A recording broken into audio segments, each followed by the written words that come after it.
what they are doing is creating confusion, chaos, trying to intimidate people from being able to exercise their regular, normal activities that they would.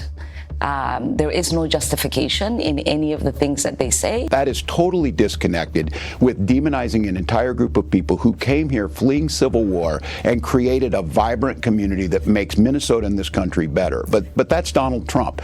Deflect, demonize, come up with no solutions. He's not going to help fix anything on fraud. My God, there's a big difference between fraud and corruption is something he knows about. What is going on in Minnesota? Over the last couple months, Minnesota has been plagued by corruption. The Somali community has been said to have stolen billions in taxpayer funds from American taxpayers.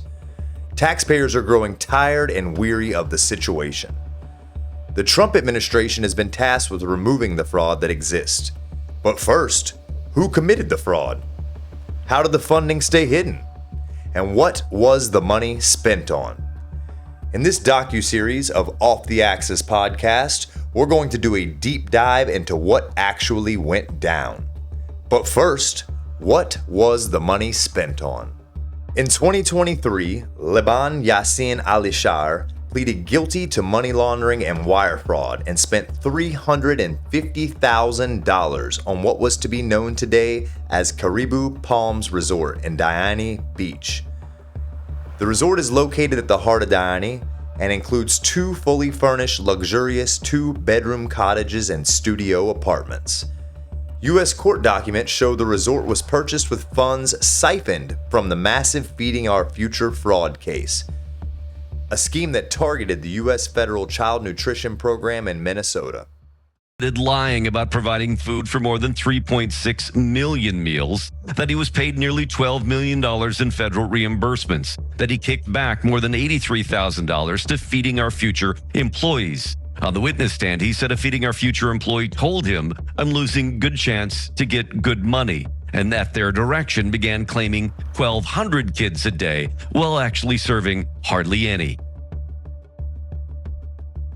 This is a picture of Abdul Dahir Ibrahim, who shares an extensive criminal history of welfare fraud in Canada and has had removal orders to be deported from the United States since 2004. In this photo, Abdul shares a picture with Ilhan Omar and Tim Walz as talks grow about possible ties with top Minnesota sanctuary politicians. In another picture, top Minnesota politician Ilhan Omar can be seen with Guhad Hashi Saeed. Saeed was described as the top enforcer for Omar's 2018 and 2020 campaign runs. In August 2023, Saeed pleaded guilty to running a fraudulent food site called Advanced Athletic Development. He admitted to claiming his group served 5,000 meals a day to pocket millions in federal funds. In reality, Saeed only served a fraction of the meals he claimed and, in total, received approximately $2,906,740 in federal child nutrition program funds based on his fraudulent scheme. In all, both Abdul Dahir Ibrahim and Guhad Hashi Saeed face extensive repercussions from the law. Saeed faces up to 25 years in prison, and Abdul was taken into ICE custody and is being held pending potential deportation. With the arrest of these 2 individuals and the massive amount of fraud being uncovered, Trump has ramped up federal agents in Minnesota to the tune of thousands. Operation Metro Surge provided additional agents to Minnesota to focus on areas with a high concentration of Somali-run businesses and community centers. While Operation Metro Surge is taking place, significant increases in asset seizures and financial restrictions are occurring. Federal prosecutors have already seized between $60 and $70 million connected to the Feeding Our Future case, with deportation initiatives on the way. The FBI has stated that some individuals convicted or suspected in the $250 million Feeding Our Future case are being referred to immigration officials for denaturalization and deportation proceedings. In addition, DHS has launched Operation Twin Shield, which has conducted over 1,300 site visits to investigate fraud. This program includes a vetting process to review the refugee status and citizenship of individuals implicated in these schemes to determine if they can be removed from the country. The Trump administration has also ended temporary protective status, aka TPS. Ending TPS removes key legal protection against deportation for many individuals in the Somali community. So one might ask how a scheme such as this could circulate such a massive amount of money without alerting authorities. A naval intel officer assigned to track terrorist financing explains exactly how this flow of money worked. We're already tracking that it was adding up to hundreds of millions of dollars. And that was just what we were tracking then. In 2016, Philip Parrish, then a lieutenant in the Navy, was ordered to join the Joint Terrorism Task Force and follow the flow of money to terror groups in Africa and the Middle East. Then, he found an alarming tie to the U.S. There's an interesting pattern here happening where the money's coming out of Minneapolis International Airport. Well, where's it coming from? Are they getting it in Minneapolis? Where's it coming from? Well, that led to then some research about a list of fake companies. Well, it's all cash that's coming out of these fake daycares and/or daycares with inflated numbers. Parrish connected the dots for military operations abroad. How much money? Hundreds of millions. You know, when you're talking suitcases of evidence reports, of suspicious activity reports from banking, TSA reports from the airport, and then the military side of the house tracking who it got to, you're talking about tens of thousands, $300,000, $500,000, all these different varying amounts daily.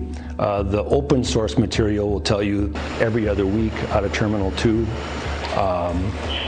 But it was daily. In 2016, 2017, you were with JTTF, and in your professional, opinion and experience, the money that you saw leaving Minneapolis Airport, the hundreds of millions of dollars, was that ending up in the hands of terrorists? Yes. No doubt about it. Direct portions of it were ending up in the hands of terrorists, absolutely. All the way from pirate boats being bought to essentially the administration of a terrorist network administratively.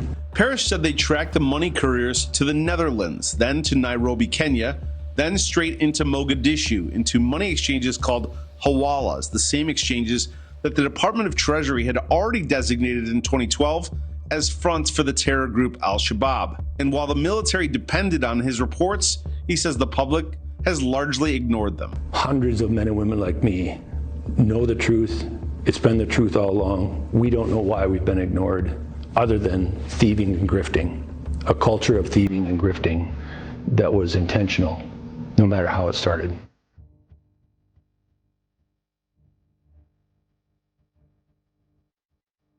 In recent reports on site investigations conducted by independent investigative journalist Nick Shirley, claims that non-emergency medical transportation, NEMT, is the heart of the massive social services fraud scandal.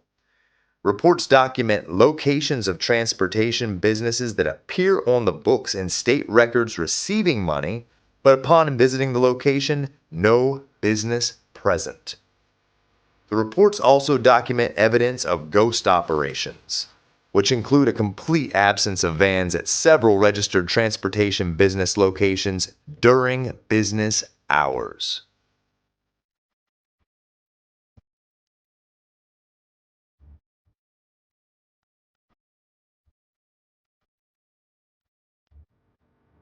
Republicans have repeatedly stated that you committed immigration fraud. Are you at all worried about a formal investigation that could perhaps lead to your deportation?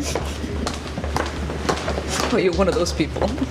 I don't know what that means, but are you at all concerned? Do I look concerned? I guess not. Okay. All right. What about the Minnesota fraud hearing? You didn't show up for that. Do you think you should have? Why should I have? Well, it happened in your state. Don't you want to defend your position? There were people from my state that were there. Okay, but why not you? I mean, there's allegations that you're complicit in the fraud. Wouldn't you want to show up? Why would there be an allegation that I'm complicit? How would I be complicit? Well, what about Tim Walz? You just ask stupid questions? Is this your thing?